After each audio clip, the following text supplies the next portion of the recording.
नमस्कार दोस्तों। मुख्तार अंसारी की जेल में मौत हो गई, अतीक अहमद की पुलिस कस्टडी में मौत हो गई। तो क्या पुलिस कस्टडी में या जेल में पुलिस अगर चाहे या सरकार अगर चाहे तो क्या किसी को भी मारा जा सकता है? क्या उन्हें कोई रोक नहीं सकता है? आज बहुत बड़े सवालों पर हम बहुत सारे जवाब लेना चाहेंगे और सबसे बड़ी बात यह है कि आज जो सबसे बड़ा सवाल उठकर आ रहा है वो ये है कि क्या जिसके हाथ में सत्ता है वो कुछ भी करवा सकता है? ये सब कुछ समझने के लिए आज हमारे साथ उत्तर प्रदेश के पूर्व डीजीपी विक्रम सिंह जी हैं। सर, आपका बहुत बहुत स्वागत है। सर, जेल में अगर कोई कैदी बीमार पड़ जाता है तो डॉक्टर कहाँ से बुलाए जाते हैं? प्रज्ञा, ये मान के चलिए कि इसकी पूरी व्यवस्था रहती है। जेल के अपने डॉक्टर्स होते हैं जो कि एम्प्लॉयमेंट पे रहते हैं और उनका पैनल ऑफ डॉक्टर्स होता है। और अगर कोई आकस्मिक छोटी मोटी बीमारी है तो जेल का डेजिग्नेटेड डॉक्टर देखता है। अन्यथा जो इमरजेंसी सिचुएशन होती है तो वहां से उस अस्पताल से, सरकारी अस्पताल से डॉक्टर आते हैं। कोई और भी गंभीर बीमारी है तो आपने सुना होगा कि संजय SGPGI हो तो लखनऊ में और दिल्ली में हो तो एम्स में ले जाया जाता है और अच्छे से अच्छा इलाज उपलब्ध कराया जाता है। तो मुख्तार अंसारी के केस में ऐसा कुछ क्यों नहीं हुआ सर? परिवार वाले आरोप लगा रहे हैं कि उनको इलाज की जरूरत थी लेकिन उनको ढंग से इलाज नहीं कराया गया। और दूसरी बात कि जब कोई बड़ी स्थिति उनकी खराब हो जाया करती थी, विकराल स्थिति होती थी, तो डॉक्टर को दिखाते थे और फिर जेल में ठूस देते थे। प्रज्ञा, दो तीन बातें ध्यान से सुनिए। पहली चीज, डेथ इन पुलिस कस्टडी एक अपराध है और इस अपराध के अनुसंधान और इसकी एक प्रक्रिया बनी है जिसमें है इंक्वेस्ट यानी पंचायतनामा, मैजिस्ट्रियल इंक्वायरी और उसके बाद क्रिमिनल इन्वेस्टिगेशन अगर आवश्यक हुआ तो। और ऐसे मौकों पे कम से कम पोस्टमार्टम अगर होता है तो 3 डॉक्टर्स का पैनल और वीडियोग्राफी होती है पोस्टमार्टम की। अब हम सिलसिलेवार चलते हैं आपकी बात के ऊपर। सबसे पहले आप इसको ये देखिए कि जब इन्होंने कंप्लेंट नहीं किया बल्कि ये बताया जाता है बेहोश गिरे पाए गए, अस्पताल ले जाया जाता है 8:25 पे, 9:35 पे इनकी मौत दिखाई जाती है। कॉज ऑफ डेथ पोस्टमार्टम में दिखाया जाता है myo shock due to myocardial infarction, यानी कि शॉक जो कि हार्ट अटैक के कारण हुआ था। आप याद करें, लगभग 2 वर्ष पहले मुख्तार अंसारी और इनकी पत्नी को, पहले मुख्तार अंसारी को हार्ट अटैक हुआ, फिर इनकी पत्नी को हार्ट अटैक हुआ। दोनों का इलाज एक साथ एक ही जगह ICU में हुआ था। तो एक तो इनका इतिहास, 6 केसेस में इनको सजा जिसमें आजीवन कारावास था। तो ये सही था कि एक दिल के मरीज को अगर इतना आघात लगेगा तो दोबारा हार्ट अटैक आना कोई बहुत अप्रत्याशित नहीं है। लेकिन ये कह देना कि इनका इलाज नहीं किया गया, ये औचित्यपूर्ण नहीं है। इनको अस्पताल ले जाया गया।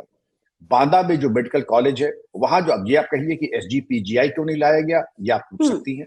लेकिन जो सबसे अच्छा इलाज बांदा के मेडिकल कॉलेज में था वो उपलब्ध कराया गया, लेकिन वो बचा नहीं पाए मुख्तार अंसारी को और उनकी मृत्यु हो गई। लेकिन परिवार के लोग ये सीधे आरोप लगा रहे हैं और उनके बेटे उमर अंसारी है और उन्होंने साफ कहा है कि ये षड्यंत्र के तहत उनकी हत्या की गई है, उनको धीमा जहर दिया गया है। 2 बार उन्होंने लेटर में यानी कि एक खत लिखा मुख्तार अंसारी में ने, जिसमें ये लिखा है कि उनको धीमा जहर दिया जा रहा है। आप सही कह रही हैं। अगर उनको आरोप अगर कोई है, जो कि मैंने भी देखा है मीडिया में कि उन्होंने आरोप लगाए हैं, आरोप गंभीर है। लेकिन जहां CCTV लगा हुआ हो और जेल कर्मचारी बॉडी कैम्स लेके जा रहे हो, वहां इसकी संभावना बड़ी नगण्य है। विशेषकर उन परिस्थितियों में जब 6 प्रकरणों में सजा सुनाई जा चुकी है। तो मुख्तार अंसारी की राजनीतिक प्रासंगिकता और आपराधिक प्रासंगिकता दोनों इन स्केल ऑफ 1:10 अगर 10/10 थी पहले, तो आज की तारीख में मृत्यु के दिन वो लगभग 3/10 थी। क्योंकि एक दफा जब मालूम पड़ गया इलेक्शन लड़ने के लिए अब आप अमान्य हो गए, राजनीतिक भविष्य जो है बिल्कुल लगभग समाप्त हो गया। परिवार के सदस्यों के माध्यम से राजनीति अगर आप कर रहे हैं, लेकिन वो बात नहीं रहेगी जो आपके व्यक्तिगत राजनीति करने में थी। आरोप अगर है, आप बिल्कुल दीजिए, क्योंकि ऐसी परिस्थिति में आपका ये अधिकार है कि इन आप आवेदन पत्रों के माध्यम से आप अलग से भी एक अपराध पंजीकृत कर सकते हैं और उनकी विवेचना हो जाएगी। और विवेचना होनी भी चाहिए। डेथ इन पुलिस कस्टडी में इन्वेस्टिगेशन और मैजिस्ट्रियल इंक्वायरी का एक अनिवार्यता है। इस प्रकरण में भी प्रज्ञा, आपको मालूम हुआ होगा कि वहां के जज ने, बांदा के गरिमा सिंह जो एडिशनल जुडिशियल मैजिस्ट्रेट हैं ACJM, उनको आदेश किया कि इस प्रकरण की पूरी गहराई से छानबीन और जांच करें, जो कि जुडिशियल इंक्वायरी हो चुकी है इसका मतलब। तो अगर जिस तरीके से आरोप लगा रहे हैं मुख्तार अंसारी के परिवार के लोग कि उनको धीमा जहर दिया गया, अगर ऐसा हुआ, पहली बात तो मैं ये जानना चाहूंगी कि क्या ये संभव है जेल में इस तरीके से धीमा जहर देना धीरे धीरे खाने में? और अगर ऐसा होता है तो कौन दे सकता है, किस तरीके से पहुंच सकता है कैदी तक? प्रज्ञा, आपका नाम ही प्रज्ञा है, प्रज्ञावान है आप। टॉक्सिकोलॉजी अपने में एक विषय है। जहर खुरानी, जहर देना एक अपने में एक विषय वस्तु है जिसको टॉक्सिकोलॉजी कहते हैं। कौन सा जहर, कहां से, कितनी मात्रा में और किसका मोटिव होगा। अगर यही बात आप कहती कि बहुत पहले की बात होती तो कुछ इस बात में यथार्थ होता, लेकिन 5 मुकदमे की सजायाफ्ता आरोपी को या अपराधी को अब स्लो पॉइजन कोई क्यों देगा? ये भी हम जानते हुए कि स्लो पॉइजन डिटेक्ट होगा, अगर दिया जाएगा तो डिटेक्ट भी होगा। जांच होगी तो पोस्टमार्टम में विसरा प्रिजर्व किया जाता है जो कि लिवर में छुप जाता है। अगर हमको जैसे मान लीजिए किसी ने आर्सेनिक दिया या साइनाइड दिया तो तुरंत तो नहीं पता लगेगा, लेकिन लिवर का जो विसरा है, विसरा प्रिजर्व हमेशा लिखा जाता है, जिससे कि अगर कोई जहर खुरानी हुई है तो उसके बारे में जो रिपोर्ट जब केमिकल एग्जामिनेशन होगा तो आ जाएगा कि लिवर में आर्सेनिक आया या पोटेशियम साइनाइड आया या अन्य कोई विष आया, तो उसके ऊपर फिर कार्रवाई हो जाती है, इसमें भी होगी। लेकिन जल्दबाजी में हम लोग भूल जाते हैं कि लिवर वो एक पोर्शन विसरा का प्रिजर्व किया जाता है इसीलिए कि अगर जहर का कोई अंश होगा छोटे से छोटा, और एक एनालिसिस होती है, हमें खुशी है कि तुम इतने बारीक सवाल करी जो मुझे आज तक किसी ने नहीं किया। स्पेक्ट्रोस्कोपिक एनालिसिस होती है जिसके माध्यम से कि अगर एक ग्रेन का भी अगर अंदेशा होगा तो वो एनालिसिस से प्रज्ञा आ जाएगा। ओके सर, मैं पूरा प्रोसेस जानना चाहती हूँ क्योंकि ये तमाम सवाल सर लोगों के जहन में चल रहे हैं और इनके जवाब खुलकर सामने आए, इसीलिए मैं वो सारे सवाल आपसे कर रही हूँ जो आम लोगों के दिमाग में चल रहे हैं। सर, जेल में किस तरीके से खाना बनता है? क्या वो किसी अधिकारी की निगरानी में बनता है? जब वो खाना बनता है क्या वो कैदी बनाते हैं? क्या वो खाना कोई चखता है? क्या उसकी कोई चेकिंग होती है? वो प्रोसेस क्या होता है सर? जेल में एक कॉमन किचन होता है और पूरी सावधानी बरती जाती है। जो खाना मुख्तार अंसारी को खिलाया गया वो बताया जाता है 900 कैदियों को। 900 कैदियों का खाना बनाना कोई आसान प्रक्रिया नहीं है, लंबी प्रक्रिया है और इसमें पूरी सावधानी बरती जाती है। तुम्हें यह भी मालूम होगा, माफी चाहूंगा, मुझे तुम नहीं कहना चाहिए, आपको यह भी मालूम होना चाहिए कि सुप्रीम कोर्ट के आदेश से अब सीसीटीवी कैमरे की व्यवस्था हो गई है और मुख्तार अंसारी के केस में क्योंकि हाई प्रोफाइल मैटर था इसलिए उसमें जो जेल कर्मी जाते थे वो बॉडी कैम्स हमेशा लगाए रखते थे, तो पूरी प्रक्रिया सीसीटीवी के उस पर रिकॉर्डेड है। बनाने वालों में आपका सवाल था कि रसोइये रहते हैं जो पेड एम्प्लॉइज होते हैं, लेकिन जेल के कुछ ऐसे जो नेक चलनी वाले, जिनका कॉन्डक्ट अच्छा रहा, जिनको नेक चलनी कहते हैं, वो सहायता के लिए, जिनको जेल की भाषा में, सामान्य बोलचाल की भाषा में पीलिया कहते हैं, जो पीले कपड़े पहनते हैं, वो जेल के सामान्य काम जैसे बागवानी है, थोड़ा खाना बनाने का काम है, साफ सफाई वगैरह है, उसमें उनका सहयोग लिया जाता है, तो वो लोग भी रहते हैं। सर, मुख्तार अंसारी जैसे कैदी तो स्पेशल बैरक में होते होंगे, तो ये स्पेशल बैरक में कौन लोग आ जा सकते हैं? हाई सिक्योरिटी प्रिजन्स में अगर हाई सिक्योरिटी प्रोफाइल है, क्योंकि मुख्तार अंसारी हाई सिक्योरिटी वाले थे, तो उनकी बैरक में सुरक्षा व्यवस्था तो खास रहती थी, लेकिन जो सुविधा होती है, सुविधा कोई खास आपको जो सामान्य कैदी की थी, सुविधा आपको वही मिलेगी। एक जमाना वो भी था कि जब मुख्तार अंसारी को गाजीपुर जेल में एक मछली का तालाब बनाया गया था जहां ताजी मछली की व्यवस्था की जाती थी। बैडमिंटन खेलने बड़े अफसर, जिसमें बताया जाते तत्कालीन डीएमएसपी भी जाते थे, तो वो उनका जो था भौकाल उस जमाने का था। आज मुख्तार अंसारी एक सामान्य कैदी जैसे रहता था, जो खाना सामान्य कैदी को मिलता था, जो सुविधाएं एक सामान्य कैदी को मिलती थी 900 को, वही मुख्तार अंसारी को भी मिलती थी।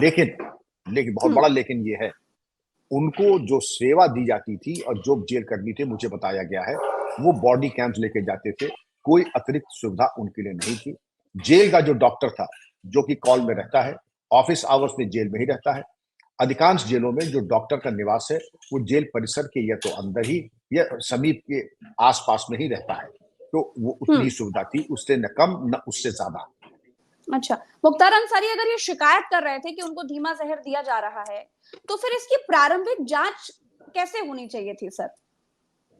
कोई भी एप्लीकेशन कोई देता है तो उसकी जांच तो होती ही है, रिफर किया जाता है और सबसे पहली प्रक्रिया होती है, जिसने आवेदन दिया है उससे पूछा जाता है कि ये आवेदन पत्र आपने दिया है, वो कहेगा हाँ।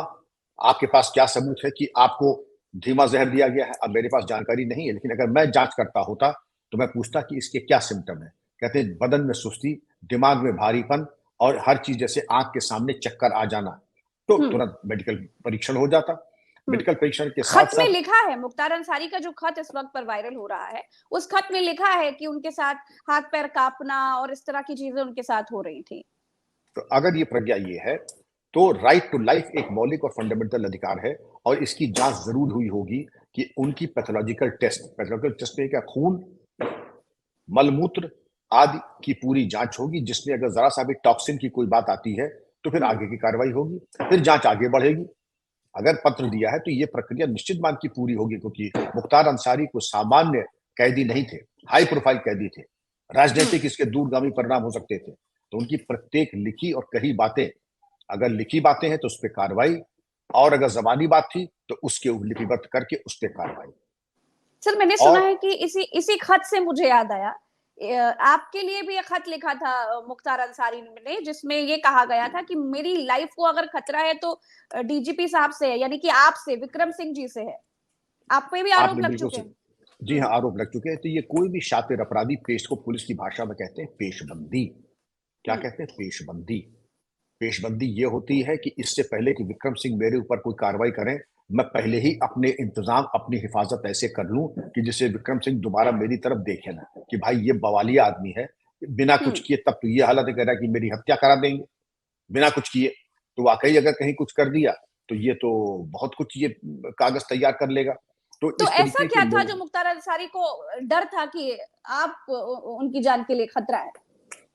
वो आदमी तेवर दे के बात करते हैं। ये संगठित अपराधी ये जानते हैं किस तरीके के अधिकारी और व्यवस्था और नेता हमवार होंगे, और किस तरीके के अधिकारी, नेता और व्यवस्था अपराध किया, और हम्म। जैसा होगा कृत्य वैसा ही मिलेगा प्रसाद, और तुरंत मिलेगा, और फिर कोई बचा नहीं पाएगा आपको। न आपका राजनीतिक वजूद, न आपका धनबल, न बाहुबल, आपको कोई बचाने वाला नहीं होगा। ये रेपुटेशन रहती है। ये उस जमाने की बात है जब मैं डीजीपी था, शायद तब भी दिया था, उसके जी पहले भी जी। दिया था। तो शातिर अपराधियों के दिमाग का ये एक फितूर होता है, एक मोडस ऑपरेंडाई होता है, कि इससे पहले की कोई कार्रवाई शुरू करे, तुम इतने हम्म। आरोप पहले ही जड़ दो कि अगर कुछ हो जाए, क्योंकि मैंने तो पहले ही कहा था कि मेरे ऊपर हत्या का हो गई, और उसके ऊपर जरा से कोई किसी ने तमाचा मार दिया कि आए थे हत्या करने, लेकिन मैं बच गया। ये तमाम चीजें होती ताना बाना, हम लोगों ने जिंदगी में यही बहुत देखा है, और हम्म। इससे भयाक्रांत न कभी हुए थे।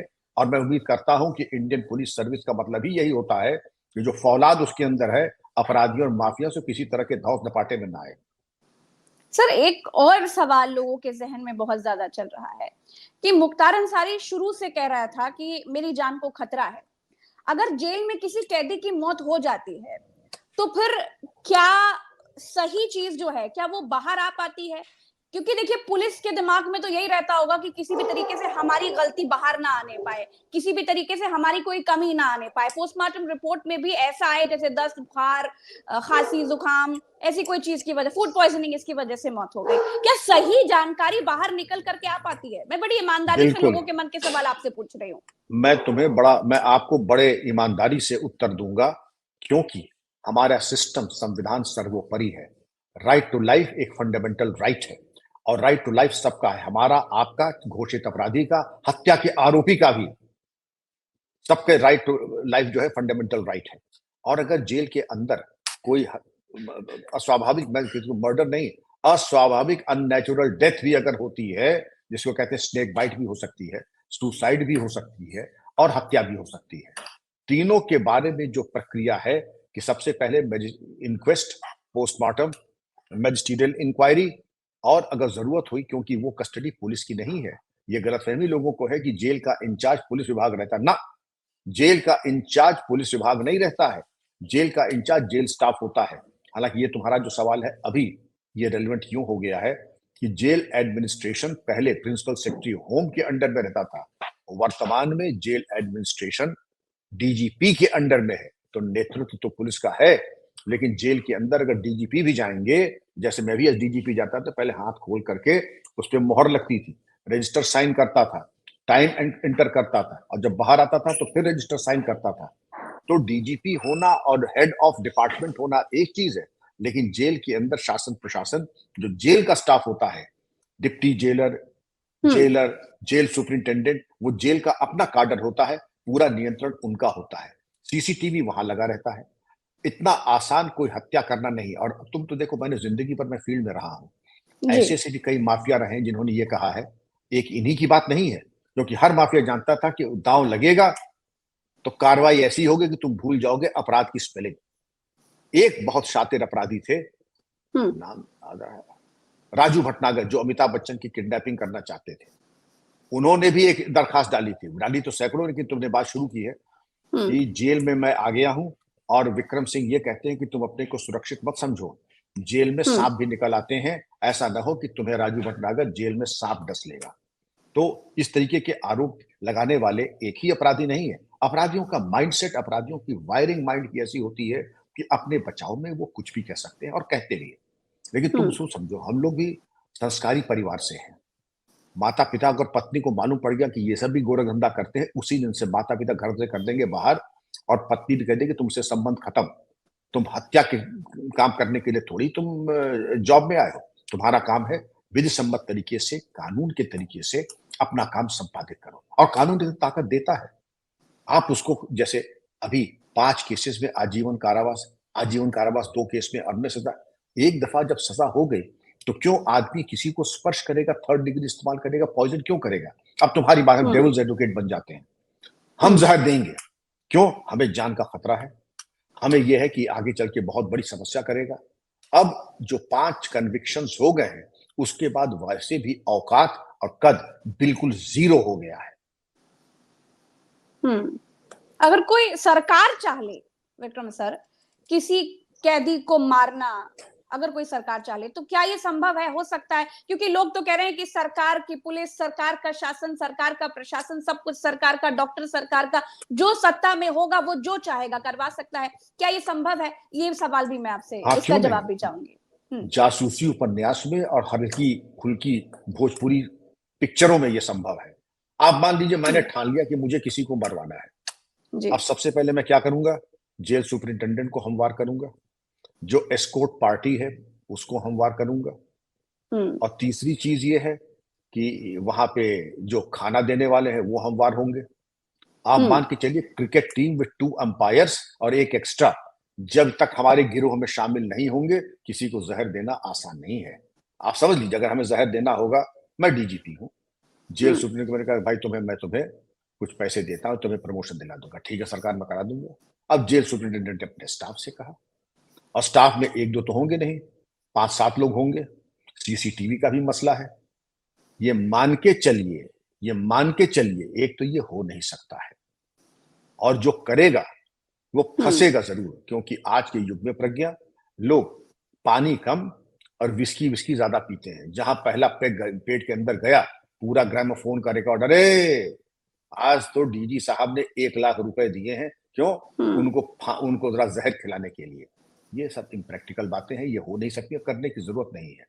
और दूसरा विकल्प, हम्म। आप पेशी के लिए जा रहे हैं। याद करो, जब तुम पढ़ती थी तो एक नूर मोहम्मद का एनकाउंटर हुआ था जी लखनऊ जी में, जी, याद है जो मुझे। आईएसआई एजेंट था। तो उसने एसटीएफ पे हम्म। हमला किया, एसटीएफ ने वहीं मार के ढेर कर दिया। दूसरा हम्म। रास्ता ये था, लेकिन नूर मोहम्मद शातिर, उस पर भी प्रश्न उठे थे कि साहब पुलिस हम्म। कस्टडी है, आप तो कुछ भी कर सकते हैं। अरे भाई, कुछ भी कर सकते हैं, तुम हमें मारो तो हम अपना बचाव नहीं करेंगे? हम क्या चीन से आए हैं? नूर मोहम्मद ने हमारे अविनाश मिश्रा के ऊपर और हमारी एसटीएफ टीम के ऊपर हमला किया, और क्योंकि शातिर आईएसआई ट्रेन था, एसटीएफ ने जवाबी कार्रवाई की, नूर मोहम्मद ढेर हो गए। नेट पे जाओगी तुम्हें दिखाई पड़ जाएगा। जी तो जी। अब तुम ये देखो, दूसरा विकल्प ये है। लेकिन इसमें कितने पुलिस वाले करेंगे? आज का कोई पुलिसकर्मी वो थोड़ी कि मैंने कह दिया, एक नाजायज हुक्म दे दिया, उस जी सर हो जाएगा ना, बिल्कुल नहीं। सर ऐसा लिख के दे दीजिए, आप जो लेकिन चाहते सर, हैं। अतीक अहमद की मौत जिस तरीके से पुलिस कस्टडी में हुई, उसने बहुत सारे सवाल खड़े कर दिए कि किस तरीके से पुलिस वालों ने एक इतने खूंखार अपराधी के पास मीडिया वालों को जाने दे दिया। तो उसने भी बहुत सारे सवाल उठे कि कस्टडी में कैसे मौत हो गई, क्या पुलिस वाले मिले हुए थे, इस तरह की चीजें चली। वो इसीलिए भयानक सवाल लोग चूक थी, पूछते हैं। वो हम्म। भयानक चूक थी। जो पुलिसकर्मी थे वो अपने कार्य में दक्ष नहीं थे। मेरी कोई सिंपैथी अतीक और अशरफ से नहीं थी, लेकिन एक हम्म। मर्यादा होती है कानून की, कि कानून की मर्यादा में यह है कि पुलिस कस्टडी में मौत ये साफ दिखाता है कि आपको या तो आप मिले हुए हैं, या आपको अपना काम नहीं आता, या दोनों बातें हैं। इन परिस्थितियों में जिस तरीके से मीडिया बन करके गए, हथियार लेकर के गए, हथियार का इस्तेमाल किया और लेट गए, और लेटने के बाद उनके ऊपर कोई कार्रवाई का ना होना, मेरे मन में तमाम सवाल हैं। वो कभी किसी और मैं वो सवाल प्रस्तुत करूंगा, लेकिन हकीकत ये है कि मुख्तार अंसारी, अतीक अशरफ ऐसे लोगों के हजार दुश्मन होते हैं। हजार दुश्मन होते हैं तो पुलिस तो इसीलिए है कि चट्टान की तरह आप खड़े हो जाएं कि अगर आपके ऊपर कोई आक्रमण करे तो आप उसको कर ले। आपका काम हिसाब किताब करना नहीं है, हिसाब किताब और दंड देना न्यायालय का काम है। लेकिन जिस तरीके से वो हत्याकांड हुआ था, उसमें यही दिखाई पड़ता था कि पुलिस, और मैंने कि तुम्हारे शो पे, किसी शो पे कहा भी था, इन पुलिसकर्मियों को जो इमीडिएट कॉर्डन में थे, जिन्होंने तथाकथित पत्रकारों को आने दिया, हथियार बंद होकर के, मुसल्ला होकर के आके उन्होंने आक्रमण किया और अपने मकसद में कामयाब हो गए, उन सभी पुलिसकर्मियों को बर्खास्त कर देना चाहिए था पहले। बाकी जांच वाच बाद में होगी, पहले डिसमिसल होना चाहिए था। लेकिन अब शासन प्रशासन के अपने तौर तरीके हैं जांच करने के, कार्रवाई करने के। लेकिन तुम्हारे सवाल का जवाब यही है। सर, बर्खास्त करने से एक और चीज याद आई। जेल से मुख्तार अंसारी ने लेटर लिखा था और खुलेआम आरोप लगाया था, जिसके बाद बांदा जेल में बंद बाहुबली मुख्तार अंसारी के केस में लापरवाही बरतने के दोष में jailer Yogesh Kumar, deputy jailer Rajesh Kumar और डिप्टी जेलर अरविंद कुमार को सस्पेंड कर दिया गया था। सर, आपको क्या लगता है कि ये लेटर लिखकर आरोप लगाए जो गए थे, क्या ये संभव है इस तरीके से जहर दे देना? और उसके बाद जो बात कही गई, लापरवाही बरती गई, क्या लापरवाही बरती गई थी? क्या ये जानकारी बाहर कैसे आ गई? ये लापरवाही थी? क्या लापरवाही थी? नहीं, लापरवाही ये तो नहीं थी। कदाचित कुछ चीजें हमारे आपके नॉलेज में है, हर चीज हमारे आपके नॉलेज में नहीं है। जेल के अंदर चहरदीवारी के पीछे क्या होता है, या तो जेल का स्टाफ जानेगा या उनके अधिकारी जानेंगे। हर चीज प्रेस के बाहर नहीं आती है वहां पे। मैं तो डीजी रहा हूं और पूरा जेल विभाग, मैंने तुमसे बताया कि जब मैं जाता था एस डीजीपी भी, तो पहले यहाँ पर हाथ पे वो मोहर लगती थी, रजिस्टर साइन होता और टाइम दिखाया जाता था। जब वापस आता तो फिर दिखा कि आप कितने देर जेल के अंदर गए थे और आप किस मकसद से गए थे, मकसद लिखा था, आप क्यों गए थे। अगर इंस्पेक्शन है तो निरीक्षण, अगर आप किसी कैदी से पूछताछ मिलने गए थे तो उसका भी कीजिए, या आप व्यवस्था देखने गए थे, इसके लेखा। लेकिन जेल के अंदर प्रशासनिक त्रुटि अगर कोई रही होगी, जाहिर है कोई ना कोई प्रशासनिक त्रुटि रही होगी, कोई निलंबन, कोई सामान। और जिन अधिकारियों का नाम आपने बताया है वो वरिष्ठ अधिकारी हैं। उनका निलंबन भी जो होता है एक प्रक्रिया के अनुरूप होता है। कोई ऐसा नहीं कि चौकीदार का निलंबन कर दिया। आपने बताया डिप्टी जेलर और जेल सुपरिंटेंडेंट का अगर हुआ है तो गंभीर कोई त्रुटियां प्रशासनिक पाई गई होंगी, तभी उनका निलंबन हुआ है। सर, अच्छा, क्या जेल में किसी कैदी को फोन पर बात करने की इजाजत होती है? और अगर किसी स्पेशल को इजाजत होती है तो क्यों इजाजत मिलती है? वो इजाजत होती है वक्तन फवक्तन। अगर एक परिवार से संपर्क करने का जो सेट पैटर्न है, तो जेल का ही निर्धारित टेलीफोन, निर्धारित समय और जेल स्टाफ के सामने जेल का फोन, निर्धारित समय, निर्धारित टाइम, उसके ऊपर बात कर सकते हैं। और जेल अधिकारियों के, कर्मचारियों के सामने। ये नहीं है कि एक मोबाइल फोन अपना मंगा ले, 2 सिम मंगा ले और अपने बैरक में बैठ के बात करें। ये सब नहीं होता है मनमाने तरीके से और हट्टा में बात होता है। कुछ ये प्राविधान है कि परिवार से इमरजेंसीज में वार्तालाप की सुविधा दी जाती है। सर, मुख्तार अंसारी के पूरे केस का आकलन आपके अनुसार क्या है बतौर पूर्व डीजीपी? पूरे केस का प्रकरण मेरी समझ में यही आता है कि वो रुग्ण अवस्था में थे। 5 से 6 साल, 5 या 6 प्रकरण में उनको जो दंडात्मक कार्रवाई हुई और जिसमें उनको सजा सुनाई गई, उससे उनकी हालत और बिगड़ गई और उनको हार्ट अटैक हुआ, उसमें वो गुजर गए। मैं क्या इसको उनके इसी तरीके इलाज से देख रहा कराने हूं। में किसी तरह की लापरवाही बरती गई? मैं नहीं समझता हूं, क्योंकि मेडिकल कॉलेज ले जाना और केस का मतलब, हम समझे जहर देने में भी हम हमवार हैं। एक तरह से अगर मान लें जहर भी हमने दिलवाया, हम समय से अस्पताल नहीं ले गए, डॉक्टर भी हमसे मिल गए, तो जेल स्टाफ, मजिस्ट्रेसी, पुलिस और मेडिकल कॉलेज, ये सब मिल जाएगा? क्यों मिल जाएगा? ये मिलना असंभव है, क्योंकि पूरी टीम में कम से कम 50 लोग हैं। एक तो आदमी होगा जो कह देगा ये बिल्कुल नाजायज और गलत हो रहा है। ऐसा नहीं हो सकता, ये असंभव है। आज आप लोगों के चलते कोई गलत काम करने से पहले हमारे टाइम में 2 बार सोचता, आज के टाइम में आदमी 1000 बार सोचेगा, क्योंकि प्रज्ञा मिश्रा अपनी टीम के साथ पहुंच जाएंगी और बेनकाब कर देंगी किसी आपराधिक षड्यंत्र को। सर, एक आखिरी सवाल, क्या आपको लगता है कि प्रारंभिक जांच में जिस तरीके से खत लिखे गए, उसकी प्रारंभिक जांच में कोई लापरवाही बरती गई? देखिए, ये बड़ा संगीन मामला है। अब तो मैजिस्ट्रियल जुडिशियल इंक्वायरी होगी। जुडिशियल इंक्वायरी में एक एक शब्द जो मुख्तार अंसारी ने लिखा है, जो जो एक एक शब्द उनके परिवार ने लिखा है, उसको बड़ी गहराई से उसकी जांच होगी। एक एक बिंदु का समावेश होगा। सीसीटीवी का भी जो फुटेजेस होंगे उनकी समीक्षा की जाएगी। और अगर कोई तथ्य प्रतिकूल आया, ये मान के चलिए कि अगर कोई दोषी है तो उसके खिलाफ ऐसी कठोर कार्रवाई की जाएगी, क्योंकि शासन प्रशासन क्यों किसी को बख्शे। उसकी विश्वसनीयता इसी पे है, पारदर्शी प्रशासन, सक्षम प्रशासन। बहुत बहुत शुक्रिया सर, आपने मेरे सभी सवालों का जवाब दिया, और उन सभी सवालों का जो सवाल इस वक्त पर हर किसी के जहन में चल रहा है, आपने अपना समय दिया, उसके लिए शुक्रिया। दर्शकों का भी बहुत बहुत शुक्रिया। नमस्कार सर। Thank you. नमस्कार।